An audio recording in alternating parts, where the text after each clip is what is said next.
The Stanley Cup final is getting pretty rough out there. We're going to break down where we're at and where we're heading, and a lot more coming up on this week's NHL Squad. You are talking puck with the NHL Squad Show, sponsored by Game Time. From the Oilers to the Stars, Golden Knights, and the Panthers, the Rangers, Avalanche, and yes, even the Maple Leafs. The Locked On Podcast Network brings together all its local experts to provide the scoops, breakdowns, and comprehensive looks at all the NHL, with plenty of trash talk to go with it. Don't miss the hard hits and glove-dropping hot takes on the Locked On NHL Squad Show. It's time to drop the puck. I'm Gil Martin. Welcome to the NHL Squad. Sit back, grab your favorite beverage, and join us as we get you ready for another wild week across the National Hockey League.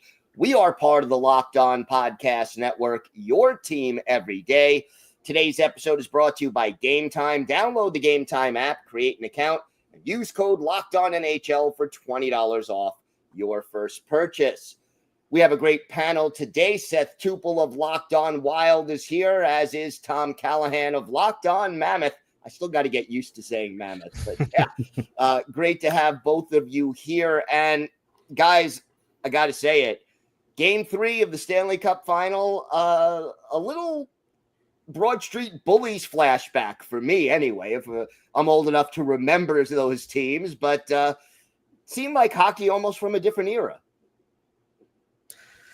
Yeah, it was something, to say the least. And it kind of reminded me of in Major League Baseball when a manager gets ejected and, you know, throws things out onto the field, grabs a base and brings it with them as they are headed to the dugout. As that game went on, it seemed like the Oilers just kind of went further and further into like frustration mode. And it just, I don't know if this was a culmination of what we've seen over the first couple of games of the series, or if they just ran into a wall in Game 3 and couldn't really figure out how to get around it. But it just felt like, and Brad Marchand had a lot to do with it. It felt like the Panthers got in Edmonton's head in Game 3, and they could not get out. They could not get out of their own way, and it ended up looking pretty ugly by the end. You know, Seth, it's a great point, because the only guy on Edmonton I expected that from, who you can get inside the old coconut, is Evander Kane, right? You can really get inside and mess with him. But for the most part, I didn't really think Edmonton was flappable in that manner. And not only did one wheel come off, pretty much all four of them came off in that game. And there were a couple of consequences from it. Number one, just the insanity of how that game ended. Number two, because Edmonton continued to take runs of Florida players, there was no chance of an Edmonton comeback. They had to leave Draisaitl and McDavid on the bench because they were afraid of what Florida might do in retaliation. So that changed the tenor of the game. And I'm wondering, because, you know, we're going to be dropping right at the start of Game 4. For tonight's Game 4, I cannot wait to see what impact that has on Game 4, especially because it's in Florida. The matchups, obviously, Florida getting the last change helps with that. Although 2 of the last 3 games, if necessary, would be back in Edmonton. But, I mean, you got to figure that, A, the fact that it works so well is only going to encourage the Panthers to keep doing it. Let's start with that. Yeah. And then if you're the Oilers, what's the best way for you to respond? Well, I think the best way for the Oilers to respond is to go try to score a couple goals. Go try to get something past Sergei Bobrovsky. Like, as much as you don't want to be the one that moves on from the fight, so to speak, you have to. And the only way that Edmonton is going to win this series is by trying to go crack Bobrovsky. If they try to get into a drag it out slugfest with the Panthers, they're going to lose. They have no real chance in that type of an environment. So they got to go in with the skill. Florida, as much depth as they have, they do not have Connor McDavid and Leon Draisaitl on their roster. So you got to find ways to help those guys really take over in this series. And if we see trying to kind of clean up the mess after game 3 at the start of game 4, Edmonton's already lost. If they come out and they just say, we're going right into the hockey, then that shows me that they have moved past it and they're now trying to win some games. Two things I take away from that, Seth, is that number one, Edmonton can't play that way. They tried to take a page out of Florida's book and they looked inept at best. They were terrible at it. They crossed the line too much. They kept themselves in the penalty box. It was absolutely terrible. And so, no, Edmonton can't play that way. Otherwise, the series is going to be over in 5. But the other part of that is, let's rewind to the first period and why the frustrations were there. And even into a bit of the second period, Florida's penalty kill was suddenly finding a way. Now, I know Edmonton's goal came on the power play, but they were suddenly finding a way to take a 50% power play and at least somewhat contain it. And I think that led to a lot of the frustrations because Edmonton had counted on cashing in on those opportunities. Their 5-on-5 hasn't been great. At one point, they gave a stat, and I don't remember what the score was, so I can't tell you, but it was 9 of the last 11 even strength goals in the series. And actually 9 of the last 11, I think it was, goals in the series have been scored by Florida. And by the time the game was over, that could have been 12 or 13 of the last 15. So that's crazy to me that Edmonton hasn't been able to find a way to put the puck in the net. So, Seth, to piggyback on your point, absolutely that's got to be their focus, because if they try to go and rewrite what they think are the wrongs from game 3, the series is over. Technically speaking, shouldn't there have been some suspensions for late game incidents like that? I mean, isn't that part of the rules? I know it's not going to happen in the Stanley Cup final, but technically speaking, if you are in a one-sided game and you go after someone late in the game, isn't that a match penalty? If a cop busts a party at a college campus, they're only going to go after the people that they can actually catch, even though everybody else that was there was taking part in the law breaking. If you get away, you're not going to, and you're exactly right, Gil. It's the Stanley Cup final. You could, even if Department of Player Safety, even if they functioned at a high capacity, they probably would not go in that type of direction with the discipline. But I mean, we have already seen multiple fines thrown out. That's going to be about the extent that we see as far as discipline goes. It was, I will say this. So Wallman got fined for 2 separate incidents, which is why it amounted to $10,000 for him. But the dangerous things, and we've seen Corey Perry do this in the past, and you guys know I'm not a Corey Perry fan, but the spearing, the butt ending, those kinds of moves, the ones that can hurt guys, slew foots, those are the ones I think you need to crack down on. And to that end, honestly, I don't know if the officials hit reset for game 4 or not. I think they have targets on guys to start game 4 if they're going to keep the game within check and within reason early. Now, look, again, I don't expect Edmonton to come out and play that way. And I would imagine Knobloch's in there saying, hey, you guys got to stop running around and playing Florida's game, and let's get back to some Oilers hockey. Is there one player on Edmonton who you think can play that game if they just wanted to settle one thing, just start the game off, get it over with, 10 seconds into the game? Is there one guy on Edmonton who can handle that kind of duty if need be? I mean, flip a coin, Evander Kane, Corey Perry. And, if you're talking about let's drop the gloves at the opening faceoff and just settle this, I mean, those two probably aren't the ones that are going to be dropping the gloves per se. I just would really like to see Edmonton just put all of their focus into, let's win this next game. Let's leave what happened in game 3 in game 3. Though, Paul Maurice on the other side of the aisle is saying, guys, we got him a little bit there in game 3. And Marshy, if you get the opportunity to poke the bear a little bit, make sure you sharpen the end of that stick. No, wait a minute. Do you really think Marchand needs to be told that? That's what he does. Maurice just says, not. Do whatever. Do the thing, you know? Yeah. And by the way, the guy, honestly, I probably wouldn't dress him for the game, but the answer to this question is Trent Frederick. Yep. That's my send, but I don't dress him for this game, honestly. I leave him out of the equation because I don't want more of that. The Oilers are, it's funny. At the end or towards the end of game 2, some of the American national TV commentary was, this is turning into a must-win for Florida. And I'm like, you've got to be kidding me. Florida just won a series in which they were down 2-0 to start on the road. But I didn't feel that way about Florida. But now that I watched Edmonton in game 3, I didn't feel bad about the Oilers going in. I feel bad about the Oilers now coming out.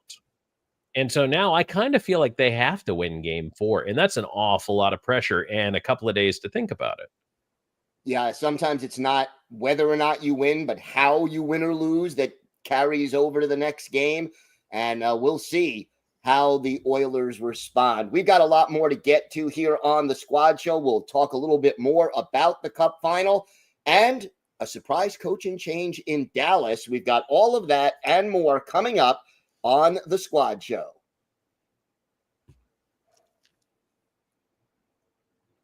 Today's episode is brought to you by Wonderful Pistachios. Looking for a snack that's both delicious and nutritious? Crack into a good source of protein with Wonderful Pistachios. Wonderful Pistachios is one of the highest protein nuts. Each 1 ounce serving has 6 grams of protein, giving you over 10% of your daily value. Plus, they're packed with fiber and better for you unsaturated fats to help keep you feeling fuller longer. Personally, I love the no-shells variety. It's the perfect grab-and-go snack for busy days. Whether I'm snacking at my desk, on a road trip, or just need a quick protein boost, they're always my go-to. And if you love cracking open every shell for that satisfying crunch, the in-shell options are a classic favorite. So get snacking and get cracking with the snack that packs a protein punch. Visit wonderfulpistachios.com to learn more. That's wonderfulpistachios.com to learn more.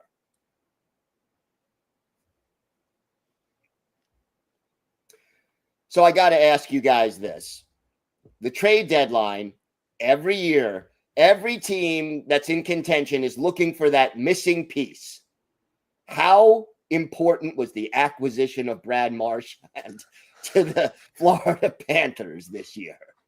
Well, we can put it this way. He was the most frequent scorer in round 2 against the Maple Leafs. He basically won that series against Toronto. Now, Sam Bennett has just led the world in goals throughout the Stanley Cup playoffs, but it really felt like Brad Marchand was just had his fingerprints all over that series. And now he's doing it again here in the Cup final. He's got 4 goals in the 3 games, and he was 100% the puppet master in the game 3 meltdown for the Oilers. So I don't think the Panthers expected that it would work out to this level, but this is one of those times where if you're Bill Zito, you are telling the Bruins, take the first round pick. I don't even care. Like it was a conditional second initially with conditions, I think, to make it a conditional first. Bill Zito's saying, go ahead. You can have it. We got the better end of the deal here because he is elevated on a third line role. He's elevated into just a huge figure for this Panthers team, and he's been a massive part of their success so far. Yeah, the minute they made the conference final, it turned into a first rounder. But if your trade is a first round for a Stanley Cup, okay, because it's pick number 32 anyway. So it's working out so well for Florida. It really is what's pushed them over the edge. And here's the other amazing thing about this. What Marchand has done for Florida is taken the discussion away from Tkachuk, away from Bennett, away from those guys in a good way. Because before that lens would have been on them talking about, are these guys crossing the line? What's going on here? Now, this is the unbelievable part. Tkachuk's a sympathetic figure. He's the one getting jumped at the end of game 3. Did anyone have that on their bingo card? That's the incredible power of what that acquisition of Brad Marchand's been for the Florida Panthers. this, more than any other deadline get, was probably the biggest one in the NHL. As far as the Oilers are concerned, I mean, guys like McDavid and Draisaitl, they've probably been chased after and picked on since they were, kids in hockey games. But who besides that duo needs to step up for the Oilers to get back into this series? It's a great question. And I would read the roster. So let's start in the net. Now, is game 3 all on Stuart Skinner? Absolutely not. No. But at the same time, going up against a guy like Sergei Bobrovsky, who's been as battle tested in the Stanley Cup playoffs as you'll find, your margin is so small if you are the goalie going up against him. And that's why I think there's such a reaction when you see any sort of a goal that could be qualified as a soft goal. I think of the goals that come from the perimeter of the zone that a goalie just can't quite handle. Those are amplified because if the goalie you're going up against isn't giving up those goals himself, that can be the difference between winning a game and losing a game. So whether it be Calvin Pickard again, whether it be Stuart Skinner, the Oilers, they were operating on a razor's edge when this series started. They have to get better goaltending to match what Sergei Bobrovsky's done so far in this series. And guys, can I just say, if we want to talk about goaltending here for a minute, I actually think it's a mistake by Coach Knobloch not to name his starter and to let it twist, because that takes the confidence away. I think that could be there if you need Stuart Skinner to rebound and you go to him on Thursday after skate and go, you know what? I am going to go back to you. For 2 days, he's been twisting in his own mind, and I don't think that's good for a goaltender, especially when you look at who he's been this playoffs, right? He's either been unbeatable or completely beatable. So you want the unbeatable Stuart Skinner, and I don't think you're going to give him the time to sit there and go, you know what? I am the number one. Coach said we're going right back with me. I'm going to win the game forward. So I almost feel like you kind of have to go to Pickard at this point. But the other thing too that's interesting, we talk about the depth of this roster and who needs to stand up, because McDavid and Draisaitl have been carrying it, but the guys that they do need, Perry has been chipping in pretty well. I will give him credit. I know they would love to see a little more out of Bouchard, but now we're going to take a look at the secondary guys who do need to chip in. Where is Zach Hyman? You know what I mean? Where is Ryan Nugent-Hopkins? Even Victor Arvidsson, who's not a huge point guy, but you need him to be something. Can you throw a Jeff Skinner into the lineup and hope that he captures a flash of some goal scoring here? But the question is, where are these guys? And when are they going to produce for you? And so, I mean, why did you get Jeff Skinner? To have him hang out in the press box and eat popcorn? No, you got him because you're hoping he captures a little bit of the old flash and can score some goals for you. Well, it's time to take a chance. Zach Hyman is out with an injury, correct? True. Hyman is out, yeah. Right. So he can't give it to you. But yeah, some secondary scoring, some people other than Draisaitl and McDavid do have to step up. And I will I'm going to throw a little bit of it on Chris Knobloch too. You got to find a way to get Alexander Barkov off of Connor McDavid, because that matchup has been thoroughly won by Barkov so far in the series. And it's easier said than done, but I feel like you kind of got to get a little creative here to get some matchups that are in McDavid's favor.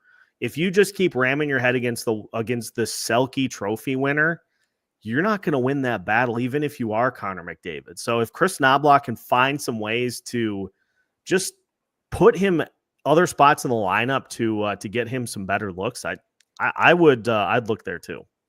Would you double shift him?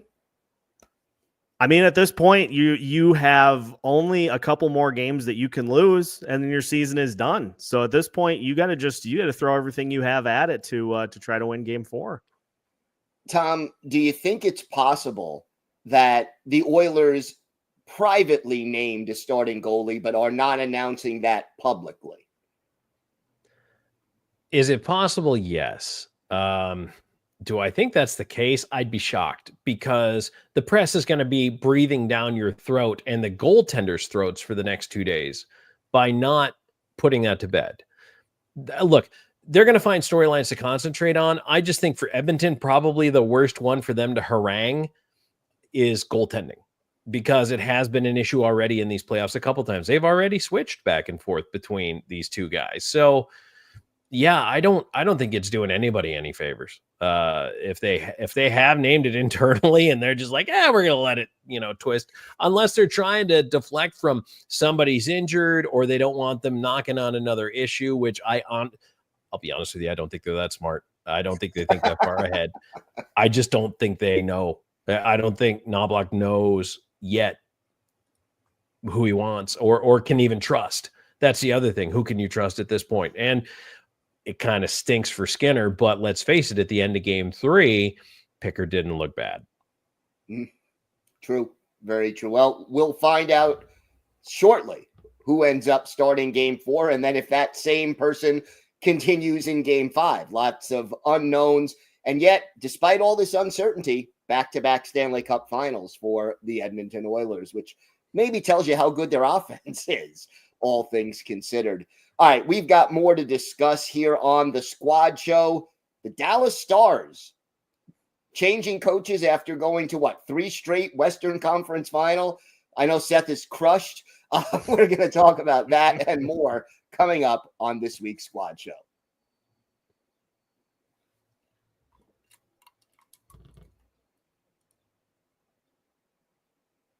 All right, Seth, you're wringing your hands with excitement to talk about this. So let's start with you. How surprised were you that Peter DeBoer is no longer the coach of the Dallas Stars? And do you think this was a good move by the Dallas Stars or not such a good move? Pete DeBoer did a lot of good for the Dallas Stars on his watch. Let's start with that. He did the one thing you can't do. You cannot throw a high-profile player, a franchise goalie, under the bus to the media. You can't quote a stat saying he's lost 6 of his last 7 starts to a team, whether it be true or not, because guess what? Guess who was the coach for those 7 starts? Pete DeBoer. And Ottinger is just starting his massive extension. And it doesn't matter if there were reports that there were a lot of players that were frustrated by how a lot of things went down.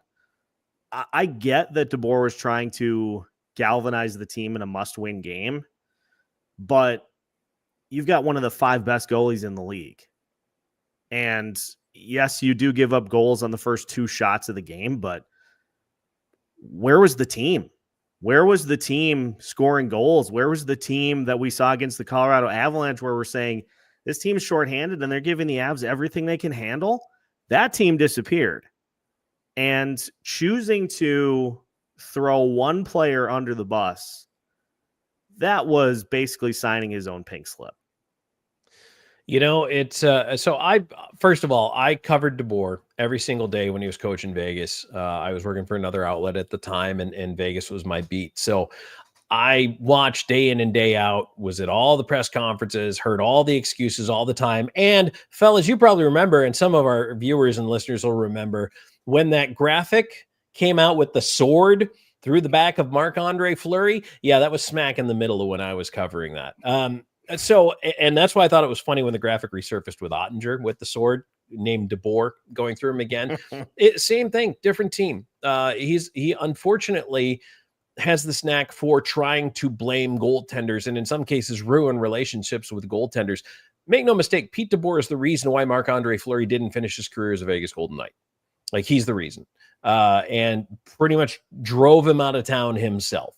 And unfortunately made the mistake of going for Robin Lehner, who had all kinds of problems, mental, physical, just everything, never put it back together. They ended up with Aiden Hill, and quite frankly, they were good enough to win with whoever was there as long as they were average.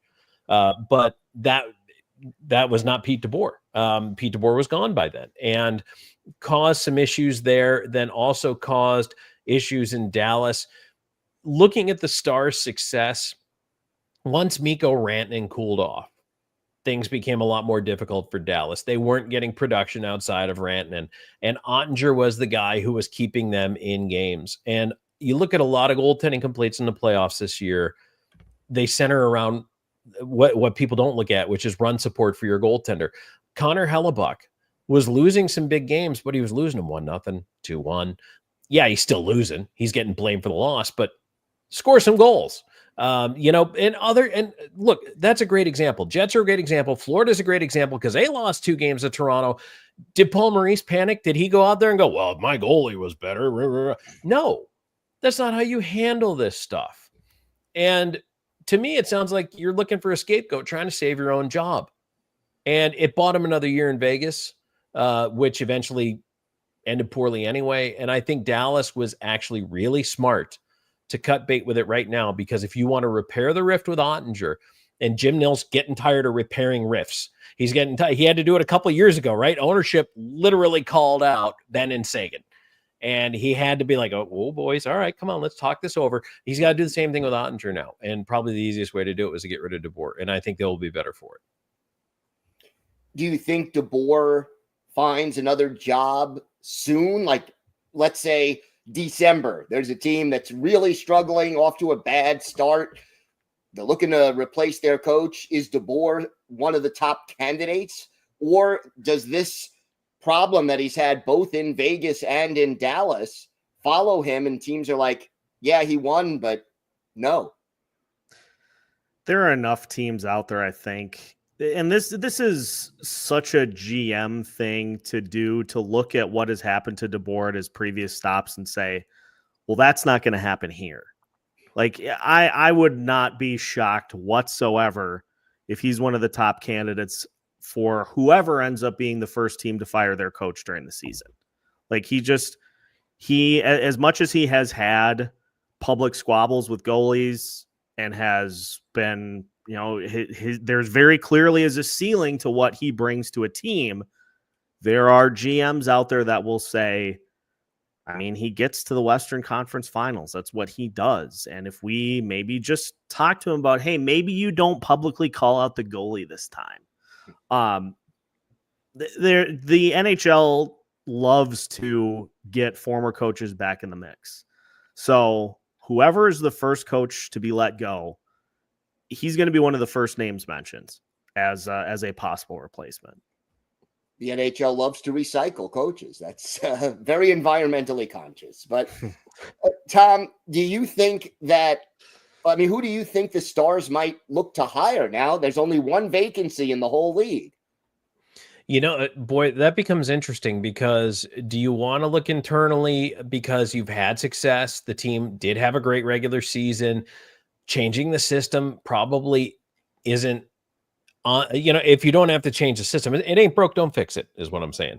That's not a bad thing to do, is to look at hiring internally. But, Gil, you mentioned it, and this league does it. They have such a hard time bringing in first timers or giving someone a look, even if they've had success at other levels. I would love to see Dallas get outside the coaching retread box. I really would. And we're just hung up on past glories, and, whether you've won as a player, you've won as a coach, whatever it is, everybody believes that, well, hey, I'm sure they'll be just fine. Why do you think Wayne Gretzky got a chance to be an NHL head coach? Because there was some shine on that. And so I honestly, at the end of the day, I don't know what Dallas is going to do. My expectation is they'll retread somebody else, but I hope they don't. I hope they actually take a good look. There's some really good up and coming coaches, minor leagues, junior hockey. I don't know. I think this current cycle has kind of worn itself out. If you're not a cup winner by now in this current cycle of coaches, I don't think you're it. And plus, here's the other thing. DeBoer's not coming cheap. So if you do have to fire him out of that contract, and it's going to cost you, I don't know. Like a team like Buffalo, for example, do they chase the shiny thing? You hope they don't, but then that gets expensive too. Buffalo might actually do that. Yeah, I know. And Lindy Ruff has made a nice little turnaround at the end of last season, but if he starts really poorly again this year, could be Buffalo.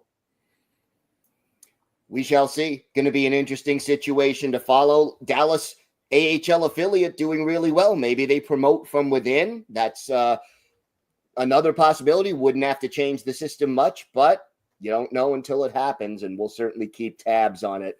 I want to thank Seth and Tom for joining us today. Always a pleasure talking hockey with you guys. I want to thank everyone for making the Squad Show your first listen today. For your second listen, check out the all-new Locked On NHL Game Night. Every game, every night until a Stanley Cup champion is crowned. Get local analysis on a national scale. You can find NHL Game Night on Locked On NHL on YouTube or wherever you listen to podcasts. It's part of the Locked On Podcast Network, your team every day. I'm Gil Martin on behalf of Seth Toupal and Tom Callahan. Thanks so much for watching and listening to the NHL Squad Show.